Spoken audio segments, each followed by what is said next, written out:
That's what a person can talk about. But it also gives the ones that's fresh out of the penitentiary doing 20 years time to help and save their own self. Yes, sir. When they release their energy as far as their story to these kids, they know that they have to change up. What's up, Sacramento? Y'all listening to 97.5 KDEE. Another episode of Hip Hop After Dark. My name is Forgotten One. And I'm One Go. And Lucky Goat is in the building. My name is Aaron Cardozo. I grew up in Del Paso Heights.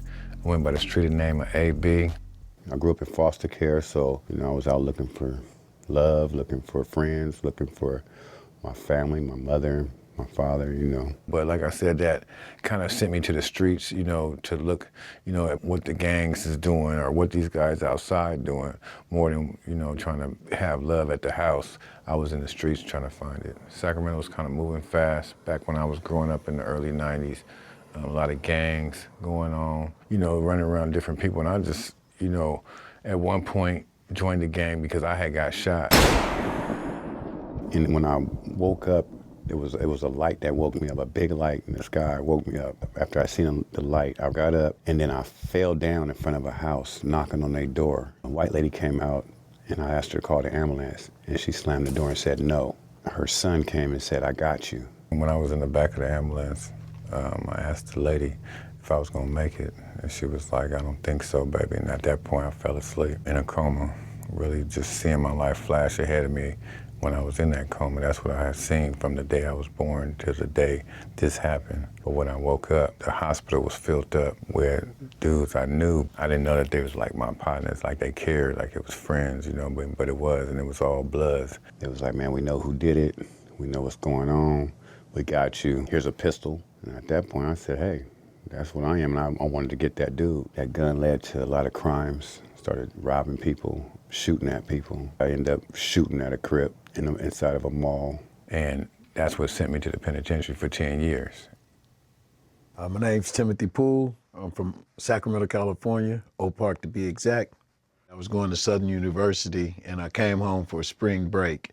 I'm working hard at school, trying to pay tuition and stay afloat, but it didn't happen like that. I got curious and wanted, to make my own money. See my cousin named Boo, and Boo had a knot of money and a brand new BMW. I was like, "Cousin, what you doing?" He's like, "Yeah, man, this is how I get it, man. I sell these Hubbard rocks." And so he put me on.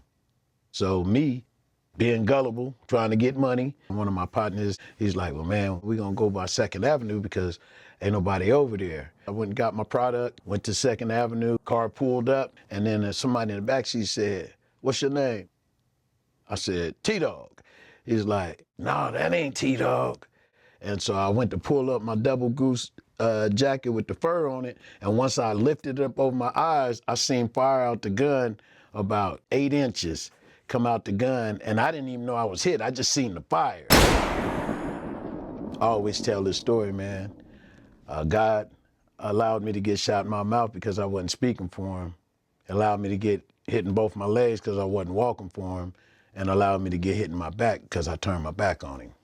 I died twice. They brought me back to life, and then I ended up being in a coma for 3 months. And so in that coma, I heard something say, "I'm not ready for him." And she said, "Well, he's willing and he's ready." And then that other voice said, "I'm not ready for him right now."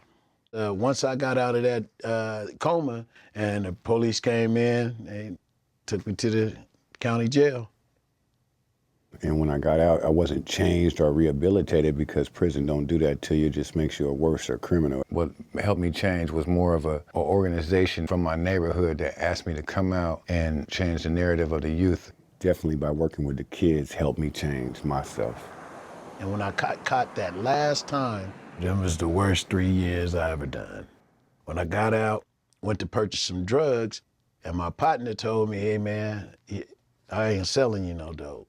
He said, "Man, you too good for this, man. You need to get out the game, man. You got a lot going on for yourself." Because I was a DJ, I was doing a lot. And so I decided, to change my life, man. I'm from the north area, One Gone's from the south area, and he does good work out there with our youth, and I'm in the north doing the same thing.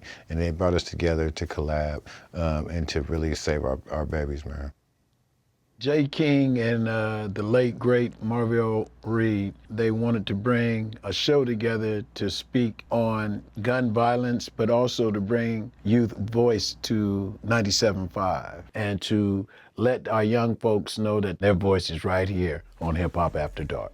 Purpose of Hip Hop After Dark, man, is bringing mentoring to the radio to have a bigger view, a bigger audience, bringing it to the radio and have these real conversations for our parents out there to listen to understand what their kids are going through, you know, because a lot of parents don't know. I didn't know who he was. I knew his work. And so when I finally met him and I walked up to him and I said, hey man, appreciate you, you know, I'm one gone, man. And then we talked for a minute, and then the next thing you know, we end up becoming partners doing this work at 97.5 KDEE. Hip Hop After Dark. Hip Hop After Dark. What? Please tell me more. On Saturday night, the livest place to be in Sacramento is right next to your radio. From 7 to 9, listening to Hip Hop After Dark, hosted by One Gone and the Forgotten One on 97.5 KDEE. I got a young life in here, man, from the Young Gents program named JJ. What's up, baby? How you doing? We got Young Collar in the building. What's up, brother? What's going on, y'all? Like I said, my brother dying, that was his thing he was supposed to do, is walk that stage, literally. You gotta look towards your present and future because that's what's important. He got killed in that same month he was supposed to graduate. That led me to, I gotta do it, I gotta finish it for him, so. Yes, sir. Learn to forgive because the Lord says, you know, not to forgive 7 times, but 77. He didn't tell you about the job they got, too. I got him a job. He working, JJ working. Universal Cafe, y'all gotta come check us out, Universal Cafe. You got a purpose. Like you said, God has a purpose for you, and you're gonna stand on that. And that purpose is to save the youth. You are a vessel being used from God. I'm glad I had a chance to redeem myself, to really show the world that it was more than just a dope dealer, somebody chasing money, the bag, as the young folks call it, and give back in a positive way that can show others that it can be done. You know, you go down the wrong path, you always can get down the right one. But our younger kids nowadays, it's just, you know, there's no mentors for them that would, I wish I would have had one when I was growing up. You know, that's why I work hard with our youth today to show them, man, that ain't the route. And, you know, you live by the gun, you're gonna die by the gun. Play with the system, you're gonna be in the system forever.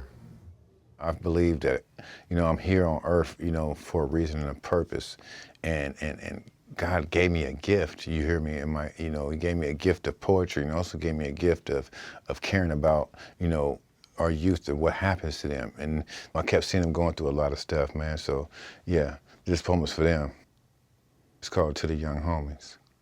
Why bite the hand that feeds you? That person might really need you. That person might really believe in you. That person might one day be you. Your mama didn't raise no fool, so why aren't you going to school? Why don't you watch the news? Do you think your life is cool? Is it because you think you thought you knew? Or is it because you think the streets is gonna help you through?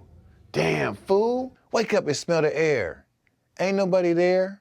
Don't nobody care. It's just you and the Lord, player. Can you hear? Can you see?